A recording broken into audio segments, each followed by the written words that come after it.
नमस्कार। मैं अनूप श्रीवास्तव। पिछले 2 लेक्चरों में हमने जाना था कि न्यूटन रिंग्स कैसे कैलकुलेट होती हैं, उनके डायमीटर्स कैसे निकालते हैं और वो कैसे बनती हैं।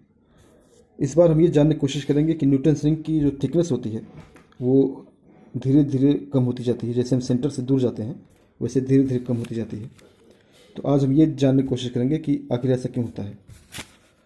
किसी भी न्यूटन रिंग की में अगर हम किसी रिंग की थिकनेस निकालना चाहें, समझिए कि ये किसी की थिकनेस निकालना चाहें किसी भी रिंग की, तो अगर हम 2 डार्क रिंग को की डायमीटर्स को घटा दें तो बीच की एक ब्राइट रिंग की थिकनेस मिल जाएगी, या किसी 2 ब्राइट रिंग के डायमीटर्स को घटा दें तो बीच की डार्क रिंग की थिकनेस मिल जाएगी। तो धीरे धीरे इसकी रिंग की थिकनेस कम होती चली जाती है। हम इसी चीज़ को आज चेक करेंगे कैसे होता है ये। तो सबसे पहले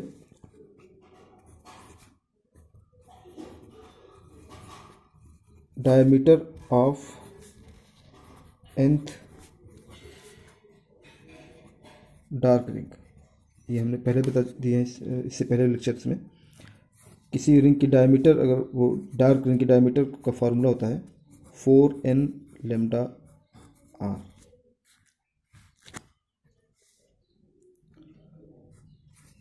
या इसको हम लिख सकते हैं under root 4n lambda r। अगला जो डायमीटर होगा, नेक्स्ट रिंग होगी डार्क, उसका formula for next dark ring dn+1। अगला जो डार्क रिंग होगा उसका diameter under root 4n+1 lambda r। अगर इन दोनों को हम घटा दें आपस में तो हमको इनके बीच के एक ब्राइट रिंग की थिकनेस मिल जाएगी। तो अगर हम इसको घटाएं dn+1 minus dn under root 4n+1 lambda r minus under root 4n lambda r। इसमें जो कॉमन निकल सकता है वो हमने कॉमन निकाल लिया, 4 लेम्डा r ये कॉमन है, और बट यहाँ पर बचा n+1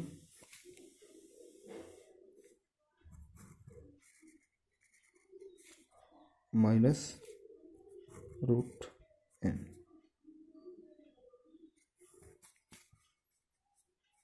ये बचा कॉमन, या root 4n r root n+1 minus root n। ये किसी भी डायमीटर का, किसी ब्राइट रिंग का डायमीटर का फार्मूला। हम यहीं से चेक करेंगे कि डायमीटर की थिकनेस कैसे धीरे धीरे कम हो जाती है। आइए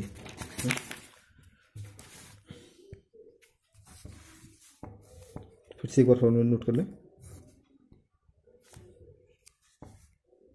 dn+1 minus dn equal to under root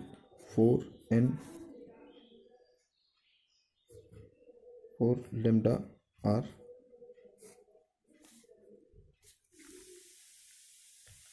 under root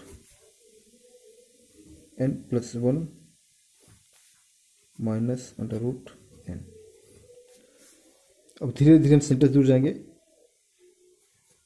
when n is equal to 1, second और दूसरे और पहले वाइट रिंग की thickness d1 is equal to under root 4 lambda r under root 2 minus under root 1। इसकी value को हम solve करें तो इसकी वैल्यू आएगी, जाएगा 0.414। इसी तरीके से तीसरे और दूसरे के बीच की जो थिकनेस होगी उसको निकाल सकते हैं under root 4 lambda r root 3 minus root 2। इसे सॉल्व करेंगे तो इसकी वैल्यू आएगी 0.317। ऐसे हम सीक्वेंसली आगे बढ़ते चले जाएंगे सेंटर से दूर, और हर एक दो रिंग्स के बीच की थिकनेस को हम इस तरह कैलकुलेट कर सकते हैं। λr √4 माइनस √3, इसकी वैल्यू आएगी 0.267, d5 minus d4 4 λr √5 minus √4 0.236,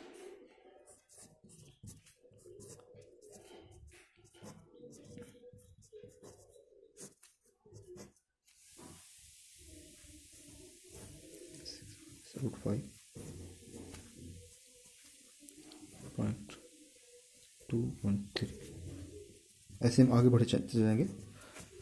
sequence देखिए अगर आप, तो पहले और दूसरे के बीच की जो वाइट रिंग थी उसका थिकनेस 0.414 था, उसके बाद 0.317, 0.267, 0.2, धीरे धीरे इसकी वैल्यू डिक्रीज होती चली जा रही है। जैसे आप सेंटर से दूर जाएंगे रिंग की थिकनेस धीरे धीरे कम होती चली जाएगी। तो ये रीजन होता है कि न्यूटन्स रिंग में थिकनेस कैसे डिक्रीज होती चली जाती है, यहाँ पे क्लियरली शो हो रहा है। अब हम कुछ इंपॉर्टेंट पॉइंट्स हैं न्यूटन्स रिंग के बारे में, उन्हें जानेंगे, जो बेहद इंपॉर्टेंट पॉइंट्स हैं। पहला, Newton ring in transmitted light. इस तरह समझिए कि ये न्यूटन्स रिंग बनने का सेटअप है। लाइट यहाँ अपर से आ रही है और यहाँ से रिफ्लेक्ट हो गई, पहला क्वेश्चन। दूसरा पार्ट एयर के नीचे वाले सरफेस से रिफ्लेक्ट होगा, और इन दोनों 1 और 2 के बीच में जो रिफ्लेक्शन होगा, इनके बीच में इंटरफेरेंस होगा, उसे हम लोग रिफ्लेक्शन कहते हैं। ये रिफ्लेक्शन हो गया। ठीक इसी तरीके से लाइट नीचे आएगी, कुछ पार्ट ट्रांसमिट होगा, और नीचे से भी ये शो होगा। नीचे ट्रांसमिटेड लाइट के बीच में जो इंटरफेरेंस होगा, उसकी वजह से हमको जो रिंग्स मिलेगी वो ट्रांसमिटेड लाइट से होने वाली फ्रिंजेस मिलेगी। तो ये रिफ्लेक्शन है और ये ट्रांसमिटेड है। रिफ्लेक्शन और ट्रांसमिशन दोनों में क्या फ़र्क होता है, यहाँ हम देखेंगे। इन रिफ्लेक्शन, जैसा कि हमने पहले बताया था, in reflection of Newton ring, path difference, total path difference is equal to आया था 2μt माइनस λ/2। लेकिन इन ट्रांसमिटेड लाइट में, transmitted Newton ring, total path difference ये सिर्फ 2μt होगा। पिछली बार जो रिफ्लेक्शन लाइट में λ/2 ऐड हो जाता है या माइनस हो जाता है, वो इसमें नहीं होता। ट्रांसमिटेड लाइट में कोई भी फेज चेंज नहीं होता। There is no any phase और path change in transmitted light. इसलिए ट्रांसमिटेड लाइट में जो पाथ डिफरेंस होगा वो सिर्फ 2μt होगा। पाथ डिफरेंस इन ट्रांसमिटेड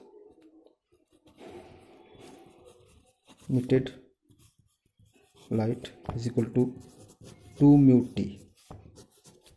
अब ब्राइट फ्रिंज की जो कंडीशन होती है, ब्राइट फ्रिंज के लिए या ब्राइट रिंग के लिए, path difference is equal to n lambda.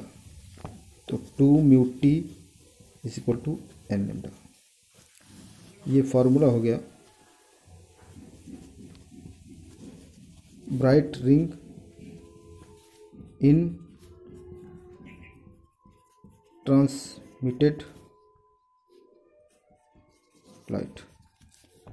जबकि डार्क जो कंडीशन होती है, डार्क रिंग के लिए जो कंडीशंस होती है वो path difference is equal to 2n-1 lambda by 2 होती है। तो यहाँ पर पाथ डिफरेंस 2 म्यू टी है, 2 mu T is equal to 2n-1 lambda by 2। ये कंडीशन हो गई डार्क की, dark ring in transmitted light. अब अगर देखा जाए तो रिफ्लेक्शन में और ट्रांसमिशन में बिल्कुल अपोजिट होता है। रिफ्लेक्शन और यहाँ पे ट्रांसमिशन में लिखा, इसमें जो ब्राइट रिंग का फार्मूला होता है वो 2 mu T is equal to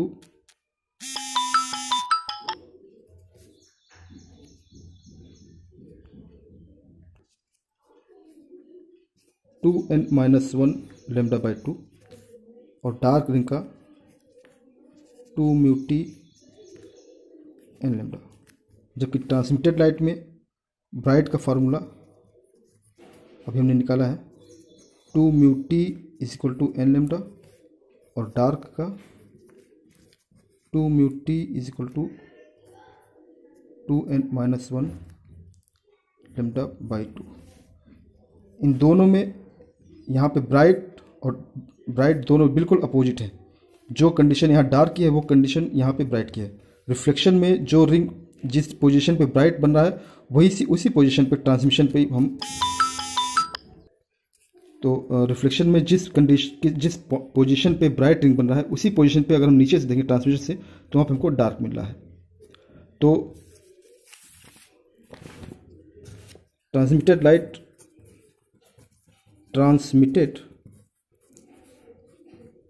light is just complementary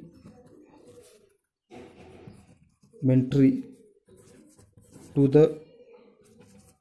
reflection light. इसका मतलब अगर रिफ्लेक्शन में आपको रिंग्स का जो सेंटर है वो आपको डार्क दिखाई देगा, तो ट्रांसमिशन में अगर हम नीचे से देखें ट्रांसमिशन में तो सेंटर हमेशा आपको ब्राइट दिखाई देगा। ये कंडीशन होती है, दोनों में डिफरेंस होता है कि सेंटर हमेशा रिफ्लेक्शन में डार्क होता है और ट्रांसमिशन में हमेशा ब्राइट होता है। दोनों जस्ट अपोजिट होते हैं। जिस कंडीशन में यहाँ पे डार्क दिखेगा उस कंडीशन पे यहाँ पे ब्राइट दिखेगा ऐसे, और जहाँ यहाँ पे ब्राइट दिखेगा वो कंडीशन वहाँ पे डार्क, जस्ट दोनों एक दूसरे के अपोजिट होते हैं। दूसरा पॉइंट है कि इंट्रोड्यूसिंग लिक्विड। अगर हम लेंस और ग्लास प्लेट के बीच में लिक्विड को डाल दें, किसी भी लिक्विड को, तो रिंग की डायमीटर पे क्या फ़र्क पड़ेगा। यहाँ पर हमने लिक्विड डाल दिया है, लिक्विड, तो डायमीटर का फार्मूला होता है under root 4n lambda are by mu, या dn square equal to 4n lambda are by mu. ये होता है फार्मूला किसी डार्क डायमीटर का। फॉर लिक्विड के लिए हमने लिया dn square liquid is equal to 4n lambda are by mu. For air, अगर एयर के लिए for air dn square, air के लिए रिफ्रैक्टिव इंडेक्स की वैल्यू 1 होती है, पता है सबको, इसलिए यहाँ पे लेमडा आर होगा, म्यू इक्वल टू 1 हो जाएगा, mu equal to 1 for air. अब इन दोनों को हम डिवाइड करें अगर तो हमको कुछ इस तरह से मिलेगा,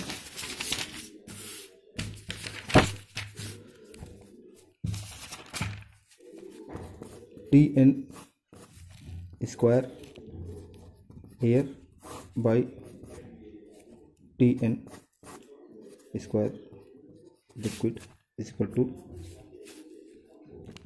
4n lambda r divided by 4n lambda are by mu, या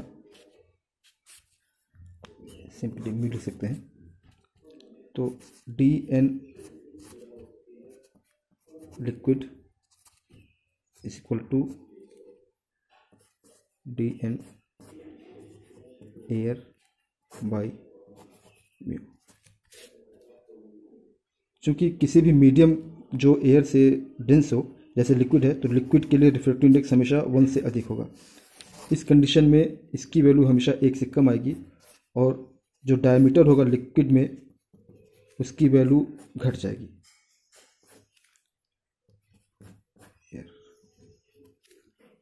तो किसी भी न्यूटन रिंग के सिस्टम में अगर हम लिक्विड डाल दें तो डायमीटर हमेशा घट जाता है। डायमीटर ऑफ रिंग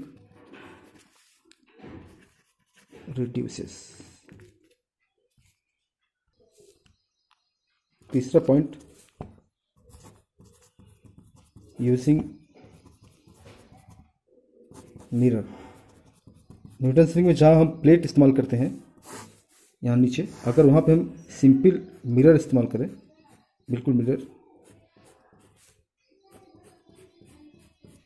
तो उस कंडीशन में हमें न्यूटन रिंग कैसे दिखाई देंगी। अगर हमने यहाँ पे मिरर ले लिया तो जो भी लाइट आएगी वो रिफ्लेक्ट होगी और कोई भी लाइट ट्रांसमिटेड नहीं होगी, यानी कि रिफ्लेक्शन और ट्रांसमिशन दोनों में से सिर्फ रिफ्लेक्शन होगा। There is no any transmission.